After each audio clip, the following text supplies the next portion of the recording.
रत्नागिरी जिल्ह्याचे पालकमंत्री आणि राज्याचे यशस्वी उद्योगमंत्री उदय सामंत यांचा वाढदिवस रत्नागिरीत जल्लोषात आणि मोठ्या उत्साहात साजरा केला जातोय.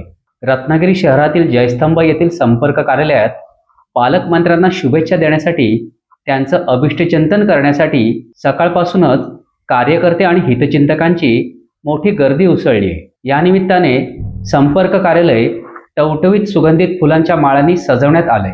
पालकमंत्री उदय सामंत यांनी अत्यंत नम्रतेने सर्वांच्या शुभेच्छांचा स्वीकार केला आणि थोरा मोठ्यांचे आशीर्वाद घेतले. शासकीय अधिकाऱ्यांपासून ते सर्वसामान्य कार्यकर्त्यांपर्यंत सर्व क्षेत्रातील मान्यवर नागरिक आणि हितचिंतकांची त्यांच्या कार्यालयाबाहेर गर्दी पाहायला मिळाली. त्यांच्या काही समर्थकांनी सुगंधित फुलांचे बुके दिले तर काहींनी पेढे भरवून शुभेच्छा दिल्या.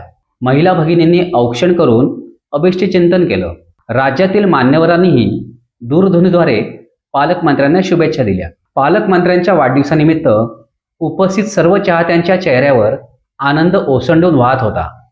यंदाचा वाढदिवस हा पालकमंत्र्यांसाठी खास म्हणावा लागेल, कारण नुकत्याच झालेल्या नगरपालिका निवडणुकीत पालकमंत्री उदय सामंत यांच्या नेतृत्वाखाली जिल्ह्यात सेना भाजप युतीला अभूतपूर्व यश मिळालं. रत्नागिरी, चिपळूण, खेड, गुहागर, देवरुख आणि लांजा या 6 ठिकाणी महायुतीचे नगराध्यक्ष निवडून आले. हा करिश्मा केवळ पालकमंत्री उदय सामंत यांच्या प्रभावी नेतृत्वामुळे साध्य झाला. वाढदिवसाच्या आनंदात पालिका निवडणुकीच्या यशाची अधिकच भर पडली. त्यामुळे कार्यकर्त्यांसाठीही हा दुग्धशर्करा योग निर्माण झाला होता.